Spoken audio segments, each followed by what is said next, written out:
আসসালামু আলাইকুম, সবাই কেমন আছেন? আমি এখন আছি মুন্সিগঞ্জের শ্রীনগর উপজেলায় স্যার জগদীশ চন্দ্র বসু কমপ্লেক্সের সামনে। আমরা ভিতরে যাব, দেখব স্যারের জাদুঘর, স্মৃতি জাদুঘর এবং পুরো কমপ্লেক্সটা। স্মৃতি জাদুঘরের প্রবেশ মূল্য মাত্র 20 টাকা। মূল গেট দিয়ে ঢুকেই বাম পাশে যে ভবনটি দেখা যায় সেটি হলো মূল ভবন, স্যার জগদীশ চন্দ্র বসুর স্মৃতি জাদুঘর। আজ আমরা যে ঘরটিতে দাঁড়িয়ে আছি এটি শুধু একটি ঘর নয়, এ যেন মহান বিজ্ঞানী স্যার জগদীশ চন্দ্র বসুর পুরো জীবনের নীরব সাক্ষী। এখানে সাজানো রয়েছে তার অসংখ্য ছবি, যেখানে দেখা যায় একজন গবেষকের দীপ্ত চোখ আর সত্যকে জানার অদম্য আকাঙ্ক্ষা। দেয়ালের উপরে ঝুলছে তার অর্জিত সার্টিফিকেট, যা বলে দেয় জ্ঞান আর অধ্যবসায়ের পথে হাঁটলে একজন মানুষ কিভাবে অমর হয়ে ওঠে। চারিদিকে চোখ ঘোরালে দেখা যায় তার পাওয়া বিভিন্ন সম্মাননা আর পুরস্কার, যেগুলো প্রমাণ করে তিনি শুধু একজন বিজ্ঞানী নন, বিজ্ঞানের প্রতীকী। এখানে রয়েছে তার আবিষ্কৃত যন্ত্রের নমুনা, যেগুলো দিয়ে তিনি দেখিয়েছিলেন গাছেরও অনুভূতি আছে, প্রকৃতি তার নিজস্ব ভাষায় কথা বলে। দেয়ালে সাজানো রয়েছে তার জীবনের স্মৃতিময় মুহূর্তগুলো, একজন মানুষ, একজন গবেষক, একটি মহৎ হৃদয়, সবকিছুর স্পর্শ পাওয়া যায় এসব ছবিতে। এখন আমি যেই রুমটিতে আছি এটি হচ্ছে স্যার জগদীশ চন্দ্র বসুর স্মৃতি জাদুঘর, যেটা অস্থায়ীভাবে আছে। এটা পরবর্তীতে হয়তো আরও ভালোভাবে এটা করা হবে। তো এখানে যেই ছবিগুলো আপনারা দেখতে পাচ্ছেন এগুলো হচ্ছে স্যার জগদীশ চন্দ্র বসুর আবিষ্কৃত কিছু জিনিসের নমুনা আছে, তথ্য আছে, তার পুরনো দিনের স্মৃতি সম্বলিত কিছু ছবি আছে। একটা দুঃখের কথা হচ্ছে ঘরটি জরাজীর্ণ অবস্থায় আছে এবং সবগুলা ছবি প্রায় নষ্টের দ্বার প্রান্তে, যেগুলো হচ্ছে ল্যামিনেটিং করা বা বাধাই করা সেগুলো কিছুটা আছে, কিন্তু ধুলাবালি ময়লাতে ভরপুর। মূল ভবনটি যদিও প্রধান আকর্ষণ, পুরো এরিয়াটি আপনাকে করে তুলবে মুগ্ধ ও অতুলনীয়। বৃহৎ এই কমপ্লেক্স প্রাকৃতিক সৌন্দর্যের এক আকরা, শুনশান নীরবতার মাঝে লুকানো এক লীলাভূমি। হাজার হাজার গাছের ছায়ায় মন ভরে যায়।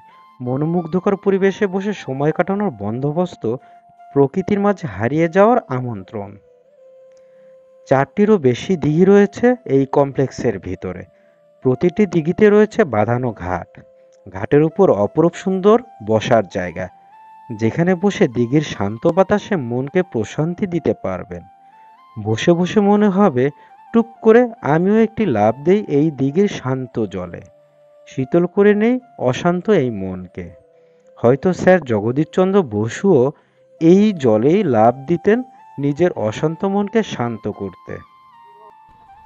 পুরো কমপ্লেক্সটা বা পুরো যে কমপ্লেক্সের জায়গাটা, সীমানাটা, সেটা মোটামুটি অনেক বড় এবং খুবই মনোরম প্রাকৃতিক। গেট দিয়ে ঢুকলে দুই পাশে দুইটা হচ্ছে বড় সড়ো পুকুর, পুকুর বলা যাবে না, এটাকে দিঘি বলা যায়। এবং বিভিন্ন জায়গায়, মানে ভিন্ন ভিন্ন জায়গায় সুন্দর বসার স্থান। পাশে রয়েছে হচ্ছে স্যার জগদীশ চন্দ্র বসুর যে কলেজটা। তো এখানে শিক্ষার্থীরা আছে, সময় কাটায়, আসে হচ্ছে সাধারণ জনগণ, দর্শনার্থী, যেমন আজকে এসেছি আমি আপনাদের সাথে করে। সুন্দর এই দোলনাগুলোতে বসে একটু দোল খেয়ে নিতে পারেন যদি আপনি হাঁটতে হাঁটতে ক্লান্ত হয়ে যান। নয়তোবা আপনি বসতে পারেন প্রাকৃতিক সব সুন্দর বসার জায়গাগুলোতে, যেখানে আপনাকে কেউ বিরক্ত করবে না। নিরিবিলি নিভৃতিতে বসে থাকুন আপনি আপনার প্রিয়জনের সাথে অথবা একাকী। এখানে আসলে আপনার মন ভালো হবেই।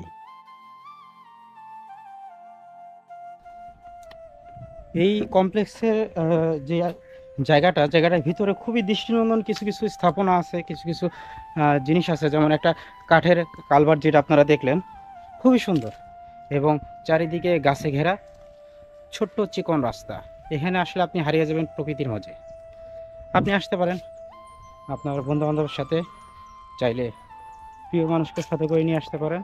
এবং সুন্দর এরকম বসার জায়গা করা আছে, আপনারা চাইলে সুন্দর সময় কাটাতে পারবেন এখানে।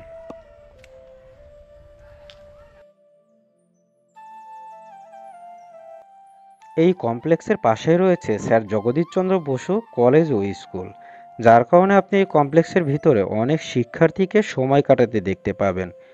টিফিনের ফাঁকে অথবা ছুটির পরে তারা একটু সময় কাটায় এই প্রাকৃতিক সৌন্দর্যের ভিতরে।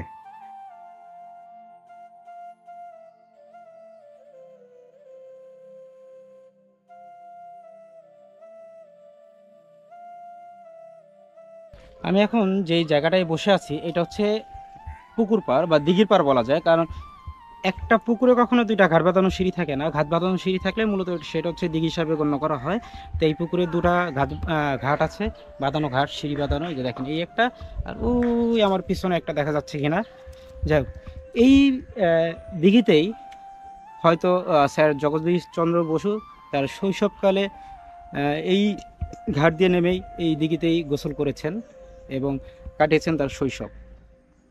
তো স্যার জগদীশ চন্দ্র বসু সম্পর্কে এই এলাকার স্থানীয়রা কি জানে, তার সম্পর্কে কতটুকু জানে, বা এখানে যা ছাত্রছাত্রী আমরা দেখলাম, প্রচুর ছাত্রছাত্রী আছে এখানে, কারণ যেহেতু পাশেই কলেজ আছে, তারা এখানে আসে, সময় কাটায়। তা তাদের কাছ থেকে একটু জানার চেষ্টা করব তারা স্যার সম্পর্কে কি জানেন, এবং দেখি আমরা তাদের কাছ থেকে কি জানতে পারি। চলুন ভাই, কেমন আছেন? এই তো ভালো আছি, আপনি ভালো আছেন? জি আলহামদুলিল্লাহ। আপনারা তো এই এলাকার স্থানীয় না? হ্যাঁ। আচ্ছা, এই এত বড় একটা গুণী ব্যক্তির এলাকায় আপনাদের জন্ম, এই গুণী ব্যক্তি সম্পর্কে আপনারা কতটুকু জানেন?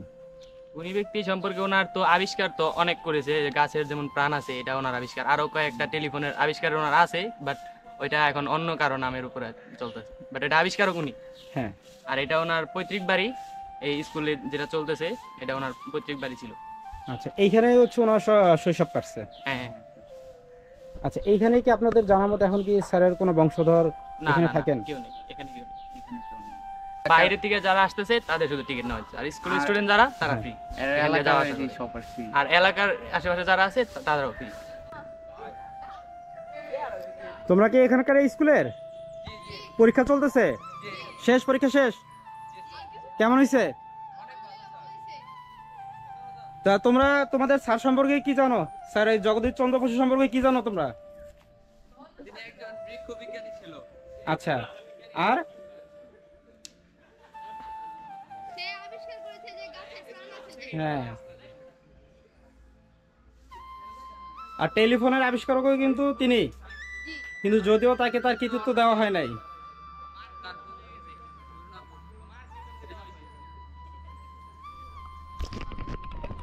ছোট ছোট বাচ্চারা পরীক্ষা শেষে এখানে মজা করতেছে, তাদের সাথে কথা বললাম।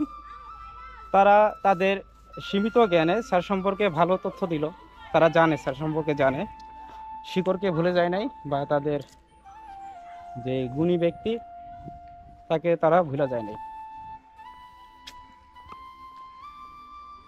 যেহেতু এখানে স্কুল কলেজের অনেক ছাত্রছাত্রী আছে, এখানে আসে, বসে, সময় কাটায়, তাই তাদের জন্য অনেকটা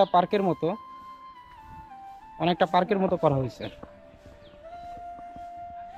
এখানে নিরিবিলি বসে সময় কাটানোর জন্য আদর্শ একটা জায়গা।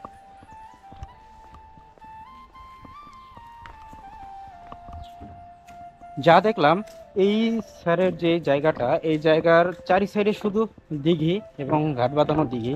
আমরা ওই সাইডে দেখলাম 3-4টা, এখন ইচ্ছে আর একটা। আর এই যে দেখেন দিঘিতে যাওয়ার জন্য ছোট একটা কালভার্ট, খুবই সুন্দর। এবং এখানে হচ্ছে একটা বসার জন্য সুন্দর জায়গা আছে।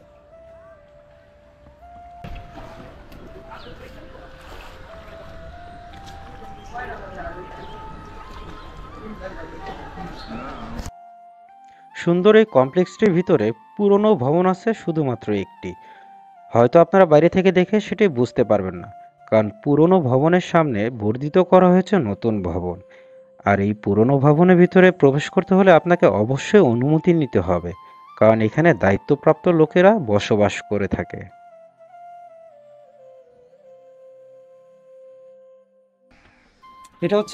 এটা তুলসীতলা। আপনারা জানেন, যারা হিন্দু ধর্মাবলম্বী তারা হচ্ছে তুলসী গাছকে পুজো করে, তারা পবিত্র মনে করে। হয়তো কল্পনা করেন তো একটু, যে সকালবেলা ভোরবেলা স্যার জগদীশ চন্দ্র বসুর মা, তিনি এই তুলসী তলায় পুজো দিচ্ছেন এবং তিনি দাঁড়িয়ে আছেন। কি সুন্দর, তাই না? হ্যাঁ, এটা হচ্ছে স্যার জগদীশ চন্দ্র বসুর বাড়ির যে তুলসী তলা সেটা, এবং এখানে খুব সুন্দর করে বসারও জায়গা করা আছে। স্মৃতিময় এই তুলসীতলা থেকে আজকের মতো বিদায় নিচ্ছি। পরবর্তীতে আপনাদের সাথে দেখা হবে স্যার জগদীশচন্দ্র বসুর নিজস্ব বসত বাড়িতে। সেই পর্যন্ত আমাদের সঙ্গেই থাকুন। জামাল ইসলামকে ফলো করুন ফেসবুকে, এবং ইউটিউবে টাকলা টিকটকারকে সাবস্ক্রাইব করে আমাদের সাথেই থাকুন। আল্লাহ হাফেজ।